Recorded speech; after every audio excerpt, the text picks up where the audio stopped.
녹음 2 우찌무라 간조전집 제7권 제1부 기독교의 두 번째 녹음입니다. 기도드리고 녹음 시작하겠습니다. 주님 은혜를 감사드립니다. 좋은 날 주셔서 이렇게 좋은 환경 가운데 풀립 녹음방, 풀립 말씀방이라고 이름 지은 저희 작은 캐빈에 앉아서 이렇게 우찌무라 간조 선생님이 쓰신 100여 년 전의 책을 읽을 수 있는 은혜를 베풀어 주심을 감사드립니다. 이 귀한 책에 이 귀중한 토픽이 있어서 너무나 감사를 드립니다. 세월만 오래된 기독교인으로서 다시 한번 기독교의 스트럭처를 생각하고 히스토리를 생각하고 기본 교리를 생각하고 저 스스로의 기본 사상을 정립하는 데 큰 도움이 되는 귀한 책을 주셨습니다. 잘 읽을 수 있도록 인도하여 주시옵소서. 이 리딩을 듣는 한 분이라도 있어서 그분들도 다시 한번 왜 기독교를 믿어야 하나, 왜 그리스도와 기독교의 관계를 분리할 수 없는가 하는 이런 모든 것들에 대한 질문과 답을 이 리딩을 통해서 찾아낼 수 있도록 인도하여 주시옵시고, 리딩을 듣는 한 분의 영혼이라도 주님 크게 축복하여 주시어서 답을 찾아가는 귀한 리딩 되게 도와주시옵소서. 감사드리며 고맙고 고마우신 우리 주 그리스도 예수님 이름 받들어 기도드렸사옵나이다. 아멘. 오늘은 기독교의 최대 문제, 그래서 에드윈 해치의 히버트 강연 The Influence of Greek Ideas and Usages upon the Christian Church를 읽음. 그래서 이 책을 읽고 쓰신 것 같아요. 읽겠습니다.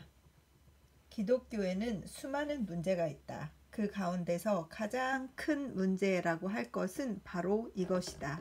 즉, 오늘날의 이른바 기독교, 곧 구미 각국에서 신봉되어 왔고 그들이 보낸 선교사들에게서 일본에 전해진 기독교는 과연 예수님께서 처음으로 전하시고 후에 사도들에게서 전해진 처음 기독교와 같은가? 참 좋은 질문이신 것 같습니다. 에드윈 해치라고 하시는 분이 하신 이 강연인데, 우리도 복음을 전도받은 나라로서 대한민국도 이런 생각을 좀 잘 해볼 그런 시간이 되지 않았나? 이미 지났나? 그런 생각이 드네요. 읽어볼게요. 오늘 기독교에 관한 여러 가지 문제 가운데 실제적으로 이보다 더 중요한 것은 없다. 이 문제를 어떻게 해결하느냐에 따라서 우리의 기독교에 대한 태도도 일변하고 우리가 취해야 할 전도 방법도 따라서 일변하는 것이다. 최근 나는 저 유명한 히버트 강연집 가운데 하나인 에드윈 해치의 그리스 사상 및 습관이 기독교에 끼친 감화를 읽고 많은 가르침을 받았다.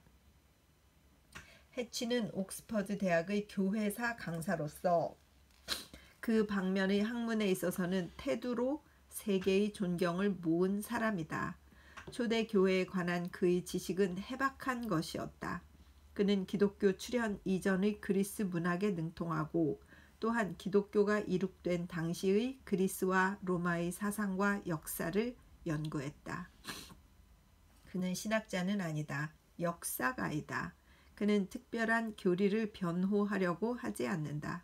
그는 단지 초대 교회에 있었던 일을 그 당시의 기록에 의해서 그대로 서술하려고 한 것이다. 그의 서술법은 오로지 역사적이다. 그는 사실 밖으로 벗어나서 자신의 소감을 말하려고 하지 않는다.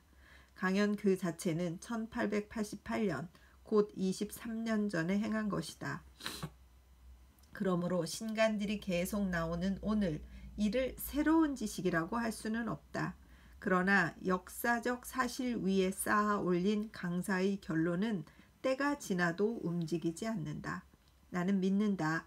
해치의 이 강연집은 교회사의 권위로서 오랫동안 존중될 것이라는 것을. 그러나 해치의 말하려고 하는 점은 무엇일까? 나는 아래에 그의 소신의 대략을 말하려고 한다.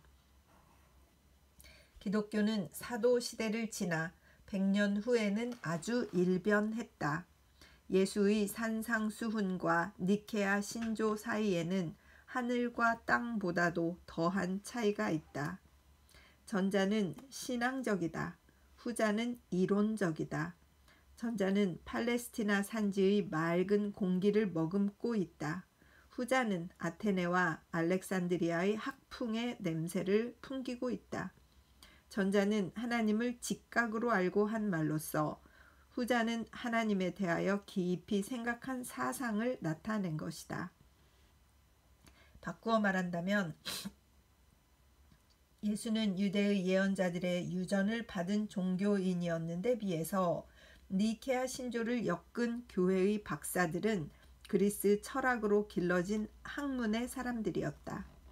기독교는 사도들의 손을 떠나서 이방인의 손에 넘어가자마자 불과 100년 남짓한 사이에 완전히 이교화된 것이다. 이집트의 알렉산드리아에는 클레멘스와 오리네스, 지금의 프랑스의 리옹에는 이레네우스, 또 아프리카 카르타고에서 태어난 테르툴리아누스 등이 주장한 기독교는 사도들이 전하던 것과는 그 내용이 전혀 달라졌고 신앙적이라기보다는 오히려 철학적이며 예언적이라기보다는 차라리 웅변적이고 직각적이라기보다는 주석적이었다. 이방인의 손에 넘어가서 기독교는 이른바 문명의 종교로 변했다. 이사야, 예레미야, 에스겔, 아모스 등의 계통을 이은 종교가 아니고 피타고라스, 아낙사고라스, 플라톤, 아리스토텔레스 등과 인연이 깊은 사상이 되고 말았다. 이교화된 기독교는 마음에서 우러나오는 종교라기보다 두뇌의 종교가 되고 말았다. 이제 그 한 예를 들어보자. 오늘날에도 기독교회에는 설교라는 것이 있다. 성서의 한 구절을 뽑아서 설명하고 이를 토대로 하여 가르치는 것으로 이로써 목사의 임무를 다하는 것이다. 오늘날에는 설교란 기독교를 가르치는 목사로서 반드시 해야 할 일 중에 하나다. 그렇다. 그의 가치는 이것으로 결정되는 것이다. 좋은 설교자가 좋은 목사인 것이다. 그에게는 학식이 없어서는 안 된다. 또 웅변가이어야 한다. 그는 높은 명사이어야 한다. 위풍당당하게 그의 청중을 따르게 하는 사람이 오늘날의 좋은 기독교 목사이다. 그러나 신약 성서를 읽은 사람은 누구나 그 속에서 이른바 오늘날의 설교라는 것이 있다는 것은 인정하지 않는다. 예수의 산상수훈은 설교가 아니다. 이 가운데 성서의 인용은 있다. 그러나 그 주제가 되는 성구, 즉 텍스트가 없다. 산상수훈은 앞뒤가 정연한 논설이 아니다. 이것을 통일하는 조직은 없다. 토막토막이 모인 발언인 것이다. 예수의 마음속에서 용솟음친 신앙적 의식 그대로의 발표인 것이다. 예수의 그 밖의 말씀에서도 같은 사실을 발견할 수 있는 것이다. 그 가운데 오늘날의 이른바 설교다운 것은 하나도 없다. 비유가 있다. 교훈이 있다. 위로의 말씀이 있다. 때와 장소에 알맞는 말씀이 있다. 미리 준비한 논설 같은 것은 하나도 없다. 이제 예수를 떠나서 제자들에게 이르러서도 우리는 같은 사실을 보게 된다. 사도행전엔 많은 사도들의 말이 실려 있다. 그러나 이른바 오늘날의 설교라는 것은 그 가운데서 하나도 발견할 수가 없다. 오순절 날에 베드로가 예루살렘에서 모여든 여러 나라 사람들에게 말했다는 것은 그들을 향하여 설교를 한 것은 아니다. 베드로가 11사도와 같이 서서 소리를 높여 가로되 사도행전 2장 14절 라고 한 것은 오늘날의 이른바 즉흥적인 연설이었다. 스데반이 그를 박해하는 사람들을 향하여 말한 내용 사도행전 7장은 그 양에 있어서나 그 어조에 있어서나 설교와 비슷하지만 그것이 문학적 설교가 아니라는 것은 그가 이 말을 한 당시의 환경을 알면 곧 이해할 수 있을 것이다. 또 바울과 바나바가 비시디아 안디옥에 이르러 안식일에 회당에 들어가 앉아 있는데 성서를 다 읽은 후에 회당장이 일어나 그들에게 권면의 말씀을 청했을 때 바울이 일어나 손짓하며 말하되 라고 써 있는데, 이것은 마치 바울이 대설교를 시도한 것 같이 보이나 이 역시 바울이 즉석에서 느낌을 말한 것으로, 오늘날의 이른바 목사의 설교와는 전혀 그 성질이 다르다는 것은 누가 보아도 분명한 사실이다. 그 밖에 신약 성서 어디를 찾아보아도 설교 같은 것은 보이지 않는 것이다. 사도 시대에 있어서는 신앙을 말하는 것은 이를 예언이라고 했다. 빌립에게 예언하는 딸이 넷이 있었다. 사도행전 21장 9절란 바로 이것이다. 또 바울이 특별히 예언을 하려고 하라. 고린도전서 14장 1절 고 한 것도 이 사실을 말한 것이다. 예언한다는 것은 하나님의 말씀을 말하는 것이다. 그리고 이는 사람이 성령을 받지 않고는 할 수 없는 것이다. 예언은 언제든지 사람의 뜻으로 낸 것이 아니오 오직 성령의 감동하심을 입은 사람들이 하나님께 받아 말한 것임이니라. 베드로후서 1장 21절 고 한 것과 같다. 예언하는 데는 해박한 지식이 필요 없다. 서재에서의 오랜 준비도 필요 없다. 웅변술의 연습도 필요 없다. 예언하는 데 필요한 자격은 맑은 마음이다. 하나님과 가까이 사귀는 것이다. 예언은 자연스러운 것이다. 바위틈에서 솟아나는 맑은 샘물 같은 것이다. 그 분량은 많지 않다. 그러나 맑다. 또 생명을 불어넣는다. 활력적이다. 한마디 말 가운데도 긴 논문이 나타나지 못하는 진리가 들어있는 것이다. 사도시대에 있어서는 복음은 예언으로 전하여졌다. 그러나 오늘날에는 그렇지 않다. 현대에 있어서는 설교가 전도의 중요한 방법이다. 그리고 설교란 것이 도대체 누구에게서부터 시작되었나 하는 것을 묻는다면 틀림없이 그리스 사람으로부터 시작되었다. 그리스 사람들은 기독교를 받아들이기 이전에 벌써 설교술이 뛰어났다.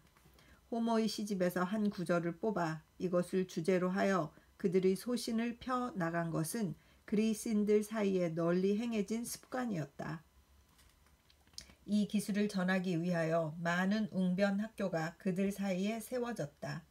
그리스 청년들의 야심은 이 기술에 뛰어나서 사람의 마음을 움직이고 민심을 얻는 데 있었다. 아우구스티누스나 크리소스톰 같은 기독교회의 교부로서 높임을 받던 분들도 처음에는 웅변학교에서 설교의 기술을 연습한 이들이었다. 설교는 그리스 웅변술을 기독교에 적용하면서부터 시작된 것이다. 본래 예수로부터 시작된 것은 아니다. 또한 사도들로부터 시작된 것도 아니다. 그리스인들에게서 기독교에 수입되어진 것이다. 설교는 물론 나쁜 일이 아니다.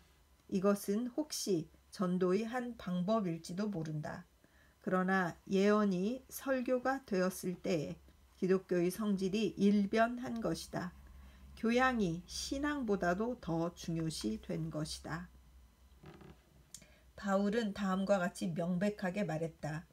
내가 사람의 방언과 천사의 말을 할지라도 사랑이 없으면 소리나는 구리와 울리는 꽹과리가 되고. 고린도전서 13장 1절. 그러나 예언이 설교가 되기에 이르러서 천사의 말을 하는 것은 사랑을 마음속에 품는 것보다도 훨씬 더 중요하게 된 것이다. 웅변술을 가지고 복음을 전할 때는 신앙은 마음에 있지 않고 말과 풍채와 이른바 인물의 일로 되어버린 것이다. 이것은 지극히 작은 일이지만 이 작은 일 가운데 기독교의 1800년간의 부패의 누룩이 숨겨 있는 것이다.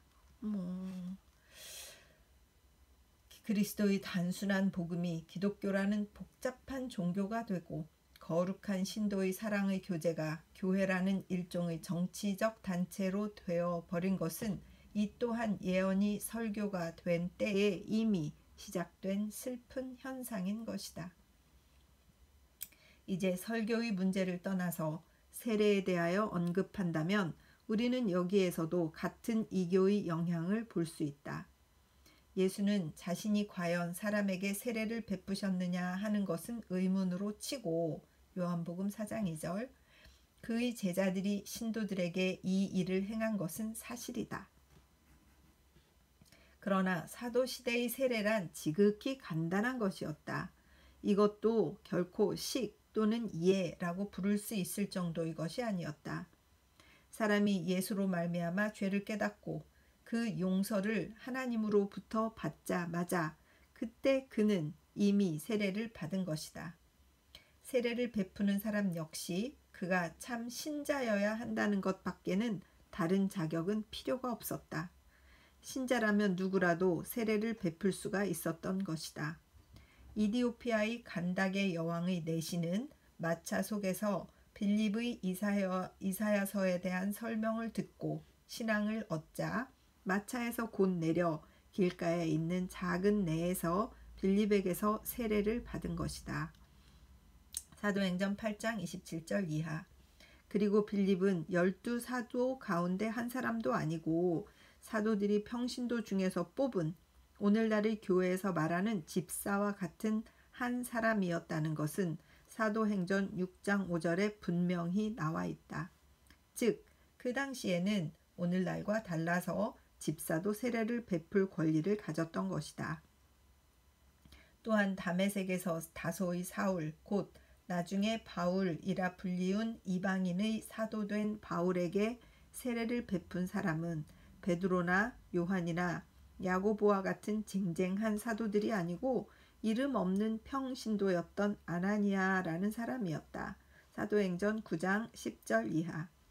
감독이 아니면 세례를 베풀 수가 없다든지 또는 교회에서 안수례를 받지 않으면 세례식을 주관할 수 없다든지 하는 일은 사도시대의 신도들 사이에는 전혀 없었던 일이다.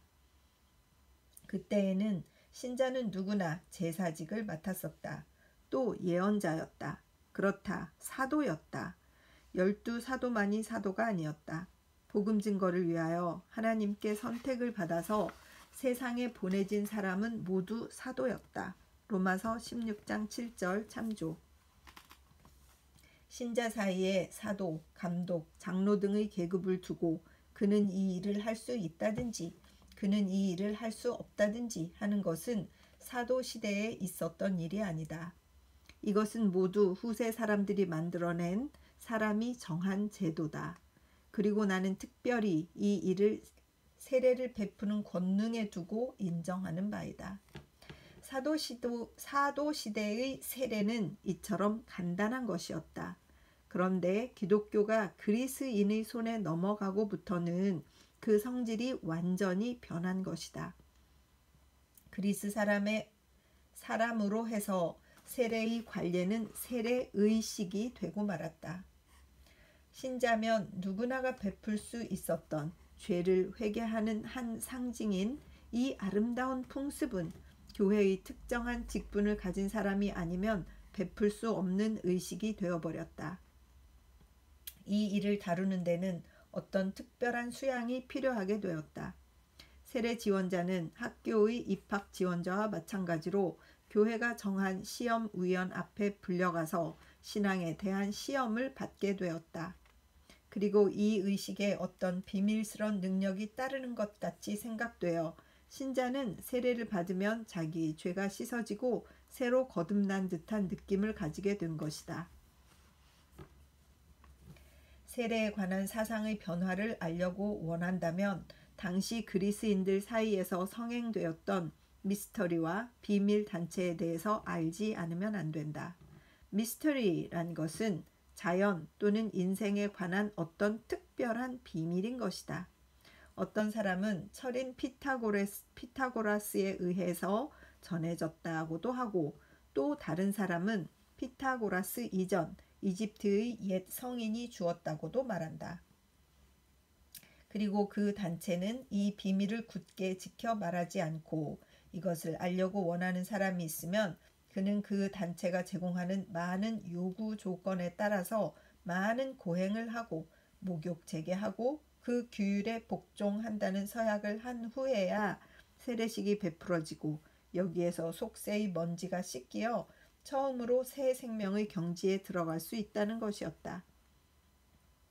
속세와 단체와의 사이에 명백한 구별을 정하고 그리하여 속세에서 그 단체로 옮기려 할 때에 세례식을 행한 것은 신약시대의 그리스인들 사이에서 보통 있었던 일이었다. 그리고 이 관습에 젖은 그들이 기독교를 믿기에 이르러서 그들은 복음을 일종의 미스터리 비의로 보고 교회는 이 비의를 지키는 비밀 단체라고 보고 세례는 이 단체에 가입하는 의식이라고 생각하게 되었다. 즉 신비주의와 비밀 단체의 사상 및 제도를 그대로 기독교에 받아들여서 여기에 그리스화된 기독교, 다시 말하면 전해진 지 1900년 후 이른바 오늘의 서양의 기독교가 생긴 것이다. 소위 오늘날의 기독교의 시초는 여기에 있는 것이다. 그리고 가장 뚜렷한 기념은 오늘날 기독교회에서 베풀어지는 세례식이다. 물론 이 같은 일은 성찬식에도 해당된다. 나는 영어를 이해하는 본지의 독자가 해취의 강연집 제10장을 읽어서 이 일에 관한 그의 명석한 설명을 듣기를 원한다. 기독교가 그리스인들의 손에 넘어가서 예언은 설교로 화하고 세례는 세례의식으로 바뀌어졌다. 그 밖에 많은 근본적인 변화에 대해서는 지금 여기에 언급할 자리가 없다. 그러나 이 논문을 끝내기 전에 또 한 가지 특히 독자들의 주의를 끌 일이 있다. 그것은 신앙에 관한 일이다. 기독교가 사도들의 손을 떠나서 그리스인들의 손에 넘어가고 나서부터 설교, 세례 등의 의식이나 관례에서뿐 아니라 교리는 근본이 되는 신앙 그 자체에 관계되는 사상마저 완전히 변하여 버린 것이다. 신약 성서에 있어서는 신앙이란 그저 신임이었다.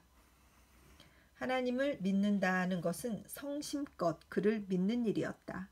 다시 말하면 그가 자기 아버지를 믿듯이 하나님을 믿는 것이었다. 부자 간의 신임, 친구 간의 신임, 신앙이란 곧 이밖에 아무것도 아니었다. 다시 말하자면 히브리서 저자가 한 말대로다. 믿음이 없이는 기쁘시게 못하나니 하나님께 나아가는 자는 반드시 그가 계신 것과 또한 그가 자기를 찾는 자들에게 상 주시는 이심을 믿어야 할지니라. 히브리서 11장 6절 9. 이 단순한 의미에 있어서 신앙 없이는 이 세상의 아버지도 친구도 기쁘게 할 수 없는 것이다. 신임이란 사랑을 연결시키고 우정을 지키는 유일한 줄인 것이다. 그리고 하나님이 사람에게 요구하시는 신앙이란 이 이상의 다른 것이 없다. 하나님은 사람이 육신의 아버지를 믿는 것과 같이 영의 아버지를 믿을 것을 요구하신다.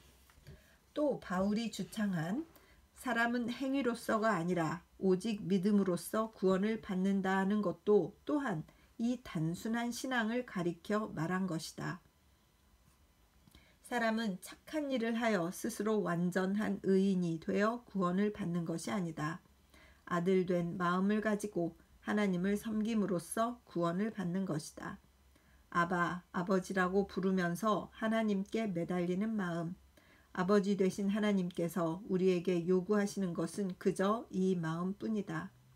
하나님께서는 사람에게 타인 대접을 받는 것을 싫어하신다.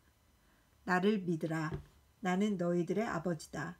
나는 너희들을 위하여 악한 일은 계획하지 않고 너희들을 눈동자와 같이 보호할 것이다. 라고. 하나님께서는 자녀된 인간에게 이같이 말씀하신다. 그리고 예수와 사도들은 이 사랑을 인간에게 전한 것이다. 그런데 그리스인은 이렇게 단순히 신앙의 사실을 해석하지 않았다. 그들은 철학으로 길러졌기 때문에 그들의 신앙도 역시 철학적이었다.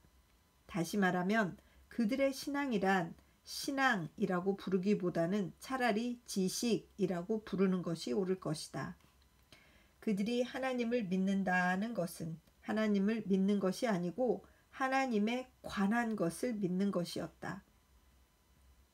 아들이 아버지를 믿는 믿음이 아니고 학자가 학설을 믿는 믿음이었다. 나는 하나님을 믿는다 하는 것이 그리스 사람에게는 나는 하나님과 관계된 많은 명제, 즉 proposition을 믿는다 하는 것이었다. 하나님의 존재를 믿는다고 말한다. 하나님의 전지전능하심을 믿는다고 말한다. 하나님의 인자하심을 믿는다고 말한다. 다시 말해서 그들은 지능을 다해서 알 수 있는 한 하나님을 알려고 했고 이렇게 하여 얻은 판단을 가리켜 신앙이라고 일컬은 것이다. 그리고 그리스인의 손으로 이루어진 신조란 것은 이런 따위의 신앙의 발표였다.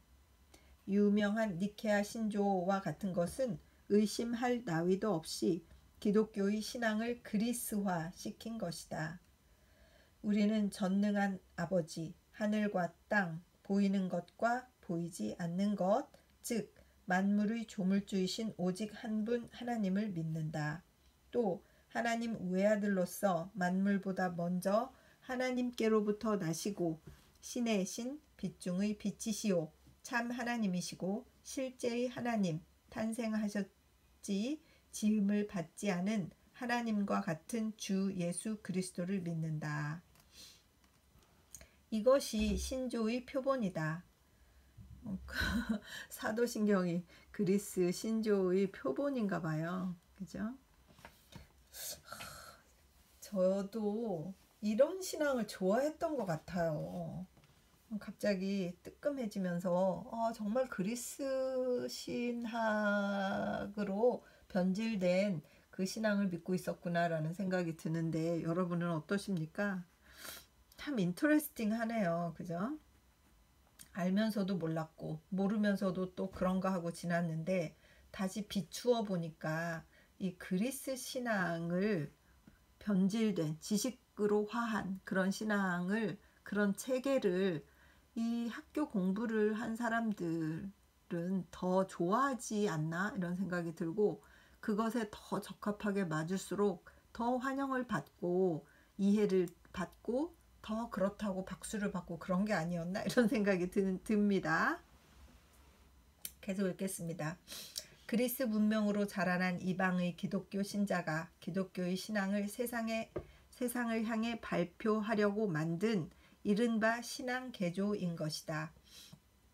그리고 그것이 신약 성서가 전하는 신앙과 전혀 성질이 다르다는 것은 누가 보아도 명백한 사실이다. 이는 신앙의 발표는 아니다. 철학적 사고의 진술이다. 하나님과 그리스도에 관한 신자의 신앙 고백은 아니다. 하나님과 그리스도에 관한 신도의 사상의 서술에 지나지 않는 것이다.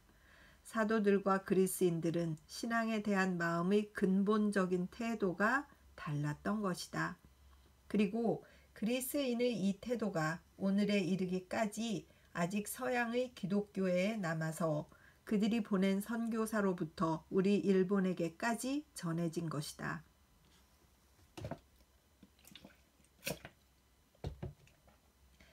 다시 말하면 각 교파에 근거하여 세워진 신조는 신약 성서적인 것은 아니고 완전히 그리스적인 것이다. 이것은 그 계통을 클레멘스, 오리게네스, 아다나시우스들에서 끌어온 것이지 바울이나 베드로나 요한으로부터 나온 것은 아니다. 우리는 하나님에 대하여 이같이 믿는다. 그리스도에 대하여 이같이 믿는다. 내세에 대하여 이같이 믿는다라는 말은 즉각적 본능적으로 믿는다는 것이 아니고 이론적으로 또는 회상적으로 믿는다는 것이다.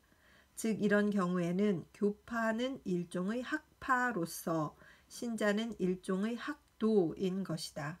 즉 그리스도의 사랑의 복음은 플라톤의 철학과 같이 보여지고 이것을 기치로 삼고 그 밑에 서는 사람을 신자라고 부른 것이다. 신앙에 관한 사상이 이같이 변하여 여기에는 신앙 유지라는 이름 아래에 모든 죄악이 감행되는 기현상이 이른바 신도들 사이에 펼쳐지게 되었다. 신앙이 마음의 일, 사랑의 일이 아니고 뇌의 일, 사상의 일이 되는 때에 이르러 행위는 아주 신앙과 떨어지게 된 것이다. 오늘날 기독교회에서는 불신자도 감히 할 수 없는 많은 어두운 행위가 아무런 반대도 받지 않고 공공연히 성행되는 기이한 광경은 일본에서 시작된 것이 아니고 지금부터 1800년 전 그 옛날 기독교가 사도들의 손을 떠나서 그리스인의 손으로 전해진 그때에 이미 시작된 것이다. 이상은 기억해야 할 이 강연에서 해취가 이야기한 것의 대의다. 나는 여기에서 다시 교회에 관한 사상의 변화, 신학 사상의 발달 순서에 대해서 말하지 못하는 것을 유감으로 생각한다. 나는 350페이지에 걸친 그의 강연을 필기한 중에서 극히 대략을 여기에서 말했을 뿐이다. 그러나 사실이 위에 말한 바와 같다면 괄호 열고 그리고 그것이 사실이라는 것은 의심할 나위도 없다. 괄호 닫고 여기에 실제로 큰 문제가 일어나는 것이다. 다시 말해서 어떻게 하면 이교화 이전의 기독교를 땅 위에 실현할 수 있을까? 바꾸어 말하면 어떻게 하면 사도시대의 기독교를 우리의 것으로 할 수 있을까? 기독교의 문제로서 이보다 더 큰 문제는 없다. 그리고 해치의 강연을 읽고 그가 이 문제의 해결을 위하여 크나큰 번뇌를 가지고 있음을 알 수 있다. 그는 옥스퍼드 대학의 강사이다. 그리고 그의 지위로 보아 노골적으로 영국의 국교인 성공회식의 기독교가 참 기독교가 아니고 그리스인들로 인하여 이교화된 기독교라고 말할 수는 없다. 그러나 그가 해박하고 공평한 학자라면 그는 자기의 학구 결과를 부인할 수는 없을 것이다. 이른바 기독교 국가의 기독교란 진정한 의미에 있어서 예수와 사도들의 기독교는 아니다. 이교화된 기독교다. 그리고 그 자신이 소속하고 있는 영국 성공회의 기독교도 또한 그 가운데 하나로서 예외는 아니다. 그렇다면 이 달라진 기독교를 어떻게 할까? 이를 버릴 것인가? 그렇지 않으면 보존할 것인가? 버린다면 국교인데 어찌하나? 보존한다면 기독교를 어찌할 것인가? 이 방면의 학문에서 태두인 그도 여기에 이르러서는 딜레마에 빠진 것이다. 나는 그의 강연집을 읽고 그에게 동정심을 품지 않을 수 없었다. 그는 말하고 있다. 교회는 경건한 사람 또는 거룩한 생애를 보내기를 바라서 죽음을 무릅쓰면서까지도 열성을 가진 그런 사람들의 모임이 아니게 되었다. 그 감독은 정치가가 되었다. 그 임원은 이 세상 사람이 되었다. 그 회원은 이 세상 사람이 되었다. 그들은 사회의 보통 관례에 따라 일을 하고 같은 명칭과 그들이 알 수 없는 신조의 느슨한 고삐로서 서로가 맺어진 데에 불과하다라고. 그리고 그는 끝내는 말에서 말하기를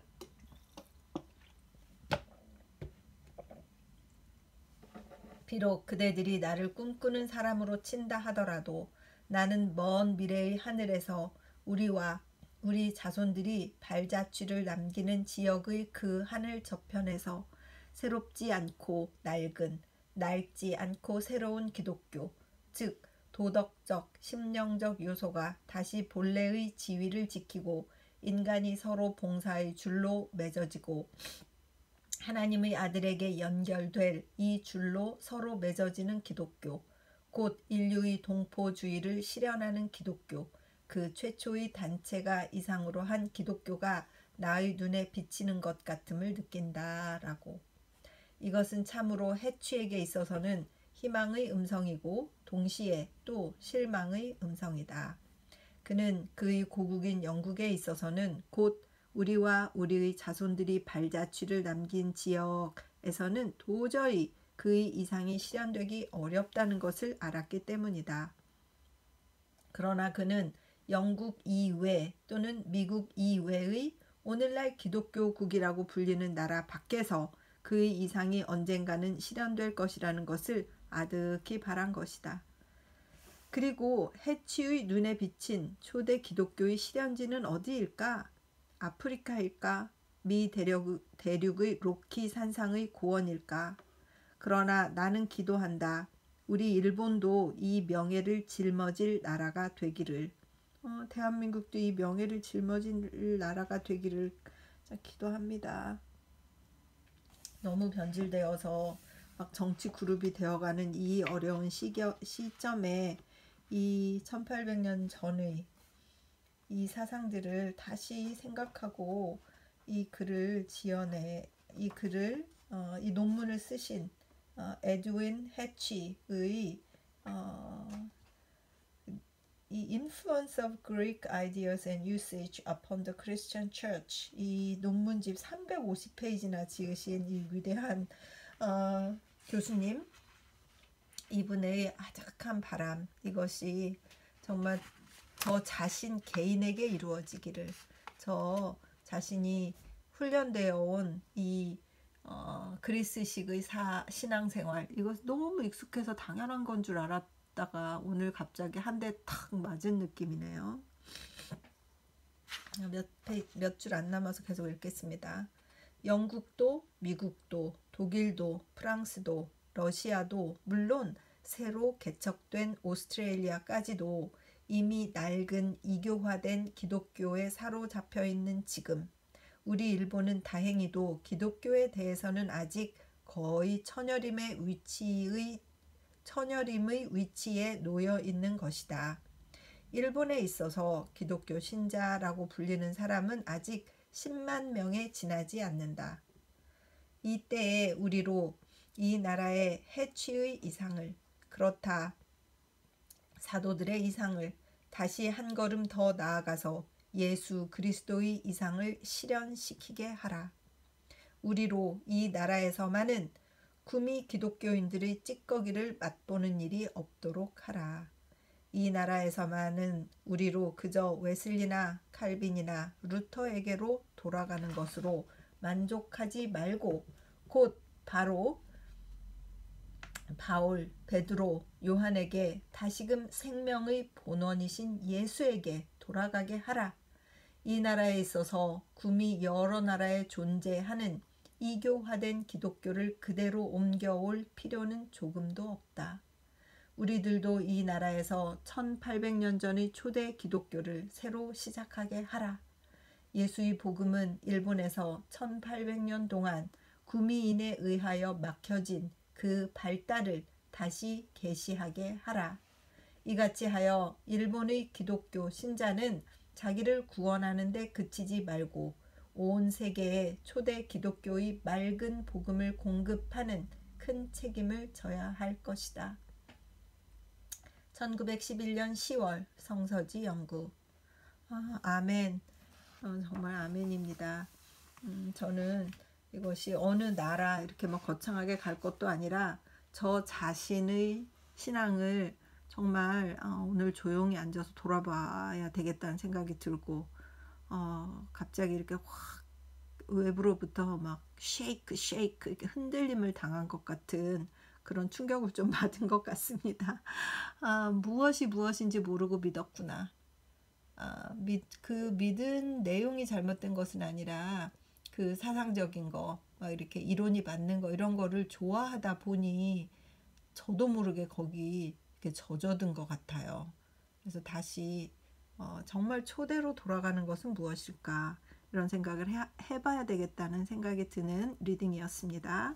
에드윈 해치라는 분의 이 350페이지 논문을 읽을 수 있는 능력이 있었으면 좋겠다는 생각이 이렇게 들고 읽어야 될 게 너무 많은 것 같고 이 책 하나 읽기도 이렇게 힘든데 그나마 뭐 우찌무라 선생님이 좀 이렇게 요약을 해서 이렇게 몇 페이지에 실어주신 것만 해도 너무 감사하지만 정말 알아야 될 것이 너무 많고 그렇구나.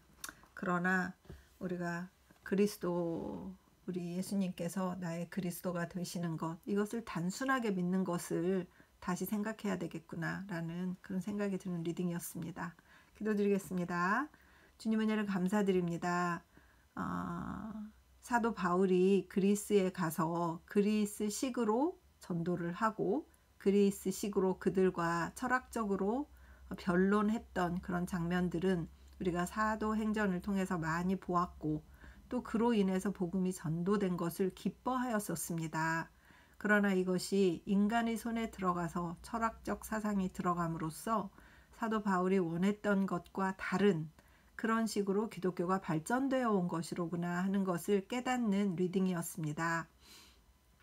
주님, 어느 나라, 일본 또는 대한민국 또 제3의 어떤 나라, 제4의 어떤 나라의 기독교가 아니라 저 자신 개인의 기독교 사상, 그리스도인으로서의 가져야 될 사상, 믿음, 신앙 이런 것들을 돌아보는 귀한 리딩이었습니다. 아직 건강이 잘 회복되지 않아서 읽는 것이 아주 시원치는 않았으나 하나님께서 저에게 큰 쉐이크업 하게 해주셔서 생각을 정리할 수 있도록 질문을 던져주신 것을 진심으로 감사드립니다. 귀하신 우찌무라 간조 선생님의 이 위대한 논문에 대한 분석, 논문에 대한 서머리를 주셔서 이름도 알지 못했던 에드윈 해치라고 하는 위대한 사상가, 위대한 교수님의 논문을 소개받게 된 것을 감사드립니다. 이 리딩을 듣는 형제나 자매들이 있어서 우리의 신앙의 선배들이 어떠한 고민을 했었나 이런 것을 생각한 적이 있다면 이런 글들이 도움이 될 수 있도록 인도하여 주시옵시고 우리가 좀 더 정신을 차리는 정말 신앙을 회복하는 크리스찬들이 되었으면 좋겠습니다. 그리스도인들이 되었으면 좋겠습니다. 리딩을 듣는 형제 자매를 사랑하고 축복합니다. 주님 은혜를 베풀어 주시어서 우찌무라 간조 선생이 던지고자 했던 메시지가 전달될 수 있도록 은혜를 베풀어 주시옵소서. 감사드리며 고맙고 고마우신 우리 주 그리스도 예수님 이름 받들어 기도드렸사옵나이다. 아멘. 사랑하고 축복합니다.